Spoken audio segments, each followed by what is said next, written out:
여러분, 오늘 말씀은 베드로 전서의 말씀인데요. 베드로 전서의 저자는 누구죠? 베드로겠죠, 당연히. 예수님의 수제자인 베드로가 저자인데요.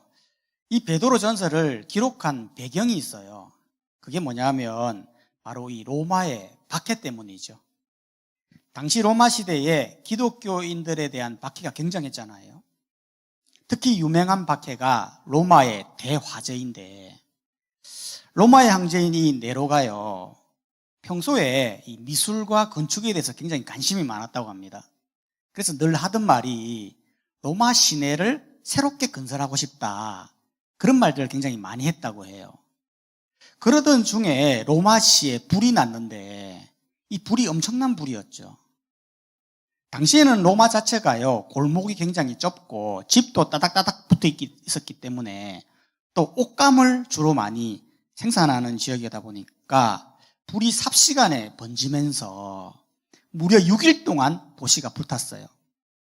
그러다 보니까 도시 절반이 잿더미로 변하게 된 거죠. 그러니까 사람들이 생각하게 된 거예요. 도대체 이 불이 어떻게 해서 났지? 라고 생각해 보니까, 평소에 네로가 로마시를 새롭게 건설하고 싶다, 그런 말을 많이 했는데, 그러면서 일부러 불을 냈구나, 그렇게까지 생각을 하게 된 거예요. 그러니까 네로가 어떻게 됩니까? 궁지에 몰리니까 어떻게 하느냐 하면, 사실 그 불을 낸 사람들은 기독교인들이다 라고 하면서 모든 책임을 뒤집어 씌운 거예요. 그래서 그때부터 엄청난 기독교 핍박이 일어나기 시작된 겁니다. 그 때문에 뒤에 가보면 바울과 베드로도 순교하게 되거든요. 이 정치라는 게 참 나쁜 게 뭐냐면, 자기들에게 궁지에 몰리면 대중의 관심을 다른 곳으로 돌리게 하기 위해서 뒤집어 씌운다라는 거죠. 일본의 간토 대지진 때도 그랬거든요. 1923년 일본 간토에 대지진이 일어났습니다. 지진으로 인해서 사회가 굉장히 흉흉하니까 그때 당시에 정치 세력들이 어떤 일을 했느냐 하면 유언비어를 퍼뜨리는 거죠. 뭐라고 하느냐 하면, 조선인들이 우물에 독을 넣었다, 그리고 방화와 약탈을 일삼는다라는 말을 신문에다가 이렇게 실어서 조장을 하게 된 거예요. 그러다 보니까 일본인들이 놀라서 일본 자경단이라고 하는 단체를 만들어가지고 조선인들을 막 잡아다가 죽이는데 무려 6,000명이나 죽게 되었어요. 끔찍한 일들을 자행하게 된 거죠. 베드로 전서 시기 때도 그랬다라는 거죠. 죄를 뒤집어 씌워가지고 박해를 하기 시작하는데 성도들이 얼마나 힘들까요? 그래서 베드로는 베드로 전서를 통해서 성도들을 위로하기 위해 이 베드로 전서, 이 편지를 작성하게 된 겁니다. 오늘은 그 편지 내용 중에 리더의 자세에 대한 말씀인데, 즉 핍박 중에 살아가는 리더의 자세는 어떻게 되느냐, 그걸 말하려고 한다는 겁니다. 핍박 중에 리더는 어떤 자세로 살아가야 되느냐? 첫 번째는, 리더는 억지로 하지 말고 자원해야 한다라는 겁니다. 1절 보면 너희 중 장로들에게 권하노니 하나님의 양무리를 치되 억지로 하지 말고 하나님의 뜻을 따라 자원함으로 하라, 이렇게 말하고 있지 않습니까? 여기에서 말하는 장로들이 누구냐? 유대인 공동체의 장로들을 말할 수도 있고, 아니면 초대교회 그리스도인 장로예요. 아니면 바울이 세운 장로들을 말할 수가 있는데, 아무튼 여기서 말하는 장로는 당시 교회의 전반적인 일을 감당하는 리더들을 말하는 거예요. 즉, 이런 핍박이 있을 때 리더들은 어떻게 해야 되느냐? 하나님의 일을 할 때는 억지로 하지 말고 자원해라, 그렇게 말했던 겁니다. 아니, 왜 하나님의 일은 억지로 하면 안 됩니까? 왜 그렇죠? 그 이유는 다른 게 아니고, 하나님은 사람을 보실 때에 마음의 중심을 보시잖아요. 그 마음을 꿰뚫어 보시거든요. 그런데 억지로 하면 어떻게 됩니까? 억지로 한다고 하는 거는 하기 싫은데 하는 거잖아요. 그러면 마음속에 항상 불평이 가득해요. 하기 싫은데 뭐 하는 사람도 없고, 하라고 하니까 하긴 하는데 너무 싫다, 이렇게 하면서 일을 한다라는 거죠. 그걸 하나님이 싫어한다는 겁니다. 우리도 그렇지 않습니까? 여러분 일을 시켜보면요, 어떤 사람이 일을 할 때에 정말 신나서 막 룰루랄라 하면서 막 재밌다 하면서 막 주부 한 장 나누어줘도 막 너무 기뻐하면서 나누어주면 보는 사람도 기뻐요. 여러분 그렇지 않습니까? 근데 일을 맡겼는데 하기 싫어가지고 막 억지로 합니다. 그러면 보는 사람도 힘들어요. 학생 목자도 그렇더라고요. 제가 중등부 사역을 하면서 많은 학생들을 억지로 시켜봤어요. 억지로 임원도 세우고 억지로 목자도 세우고 부목자도 세우고 억지로 세우니까 일을 하기는 하는데 일이 안 돼. 나중에 가보면 이름만 있어, 이름만. 그게 뭡니까? 그런데 자원해서 목자가 되잖아요. 그러면 이 아이는 마음 자세부터 달라. 일이 없나 막 찾아다니면서 즐겁게 막 목원들 챙기고 목사님 잘 따르고 막 그러더라고요. 목사님이 최근에 이 고민이 많아요. 어떤 고민이냐면 다음 주 우리 6학년 학생들이 올라오고 그죠? 또 새롭게 반편성도 해야 되고 막 그러는데, 그리고 또 학생 목자, 부목자를 이렇게 뽑아야 되는데 이게 고민인 거예요. 이렇게 모을 수 없는 이런 코로나 상황이 돼버리니까 이걸 어떻게 해야 되나 이렇게 막 기도만 하고 있는데, 오늘 말씀이 우리에게 말하는 것 같아요. 학생 목자, 부목자 억지로 시키지 마라. 자원해서 시켜라. 자원하도록 해라. 뭐 그렇게 말씀하시는 것 같아요. 그래서 목사님도 이 말씀에 순종해서 내년 학생 목자, 부목자는 억지로 시키지 않는다. 무조건 자원하는 사람만 시킨다. 그런 마음으로 준비하려고 합니다. 여러분이 하나님의 역사는요, 항상 보면 자원하는 심령을 통해서 역사하시더라고요. 다윗을 한번 봐보세요. 블레셋과 이스라엘이 전쟁을 했잖아요. 그러니까 3m나 되는 골리앗이 나타나서 싸우자고 이야기했어요. 그런데 아무도 자리에 나가지 않았어요. 왜냐? 너무 겁나니까. 그런데 다윗이 자원을 합니다. 그죠? 왜 자원을 했을까요? 이유는 다른 게 아니에요. 하나님의 능력을 믿었거든요. 즉 하나님이면 골리앗을 이길 수 있다. 그런 믿음으로 나갔더니 실제로 이기잖아요. 그래서 교회에 있어서 가장 중요한 건 자원하는 거예요. 억지로 시켜서 되는 게 아니에요. 선생님들도 교육 목자 다 자원해서 신청서 받아서 합니다. 여러분들도 다 내년에는 자원해서 일을 했으면 좋겠다 싶습니다. 두 번째로 리더는 어떤 자세로 일해야 되느냐. 두 번째는 더러운 이득을 취해서는 안 된다라는 겁니다. 이게 무슨 말이냐면 여러분 2절 말씀에서 이렇게 말하고 있잖아요. 하나님의 양무리를 치되 더러운 이득을 위하여 하지 말아라. 이렇게 말하고 있는데 여기에서 더러운 이득이 뭐냐? 더러운 이득은 당시의 지도자들은 하나님의 일을 할 때에 순수하게 일을 해야 되는데 그러지 못했다라는 거예요. 일부 지도자들은 사람들이 하나님의 일을 한다라고 하면서 돈을 받고 기도해주고 예배 드려준다고 하면서 싹쓸 요구하고 그랬다라는 거죠. 그런 식으로 종교를 이용해서 불법적인 이득을 취했단 말이죠. 그러면 안 된다라는 거지. 왜? 교회는 장사하는 곳이 아니니까. 저번 주 보니까 이상한 교회 하는 교회가 있던데 어떤 교회냐면 한 뉴스에 났는데요. 어떤 한 목사가 그렇게 헌금을 많이 강조한다는 거예요. 성도들에게 매달 300만 원씩 할당을 딱 내려줘. 300만 원 무조건 내야 돼. 근데 못 내면 폭행을 하고, 그러니까 헌금 내라고, 헌금 내려고 사채를 쓰고 대출을 받고 막 그랬더라고요. 그러면 그 많은 돈이 어디로 가느냐? 다 목사에게 간다는 거죠. 고급 집에, 고급 차에, 명품 시계에, 목사 부동산만 80억. 이런 교회 왜 가는지 모르겠어요. 교회는요, 더러운 이득을 취하는 곳이 아니거든요. 우리 예수님도 한번 봐보세요. 우리 예수님이 왜 이렇게 채찍을 휘두르시고 상을 엎어버리시고 왜 이렇게 분노하십니까? 교회는 기도하는 곳인데 제사장이라는 사람들이, 레위 사람들이라는 사람들이 교회 앞을 장사터로 만들어버린 그러한 모습을 보면서 분노하셨잖아요. 교회는 어떤 목적을 가지고 자기 이득을 취하기 위해서 오는 곳이 아니거든요.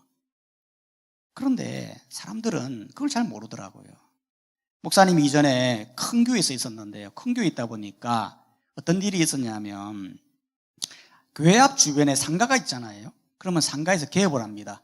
식당을 개업하거나 가게를 개업하거나. 그러면 사람들이 개업하자마자 바로 교회에 등록을 해요. 불신자인데 왜 등록하는 겁니까?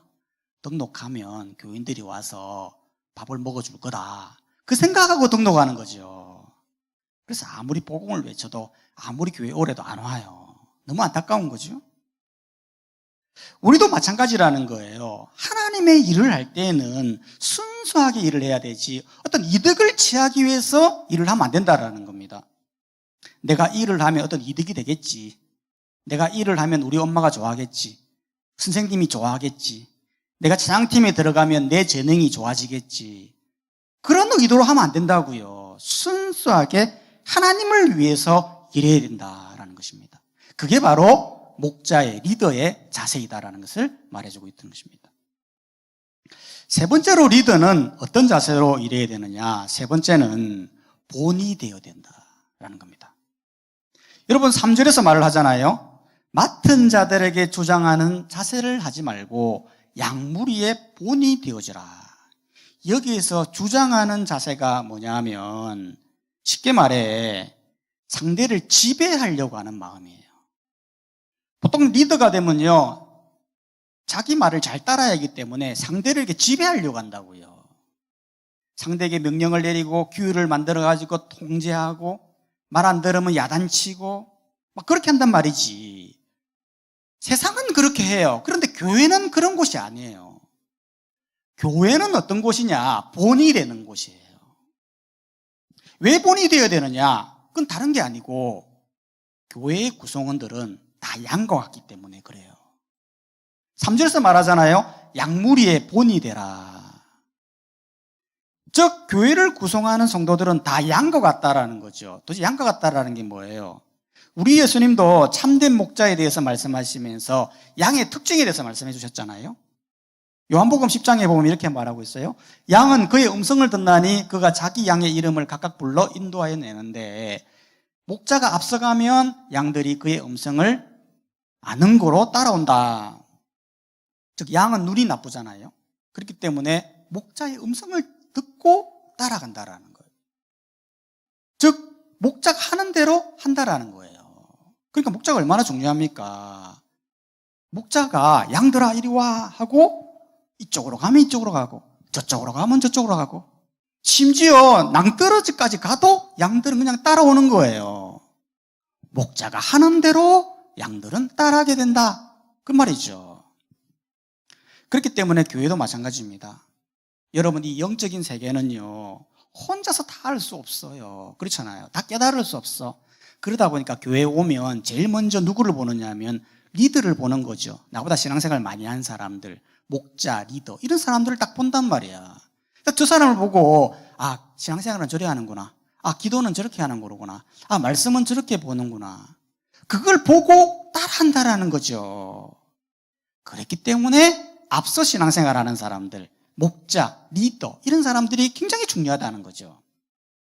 그렇기 때문에 학생 목자가 너무 중요한 거예요. 왜냐하면 학생 목자가 큐티 생활 안 하는데 목원들에게 큐티해라 이렇게 할 수 있냐라는 거죠. 목자가 기도 생활 안 하는데 목원들한테는 기도 생활 해라 그렇게 말할 수 없는 거잖아요. 목원들은 목자가 하는 대로 따라한다라는 거죠.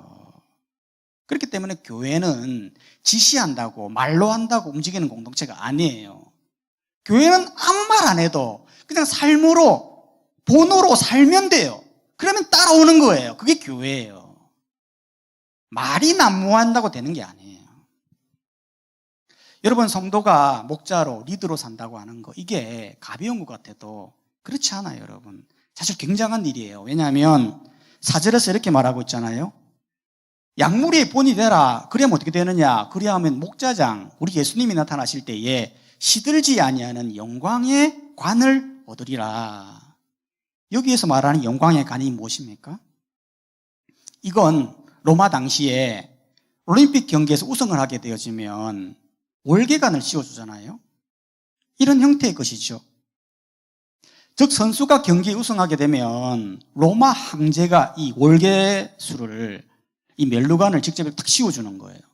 선수 입장에서 보면 얼마나 크고 영광스러운 일입니까? 황제가 씌워주니까.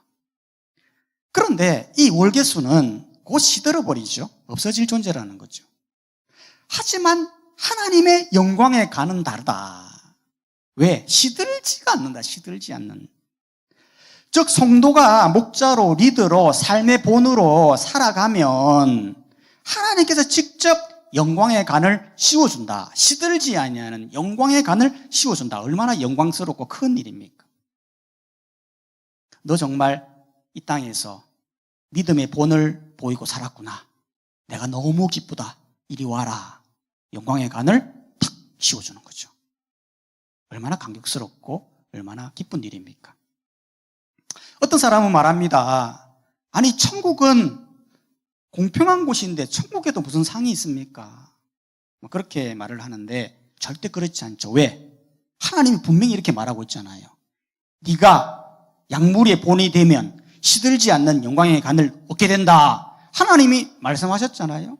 그럼에도 불구하고 이 말씀을 무시해버리고 살아가는 사람들한테도 똑같이 영광의 간을 준다. 그건 말이 안 맞죠. 그건 공평하지가 않죠. 그렇기 때문에 바울도 실제로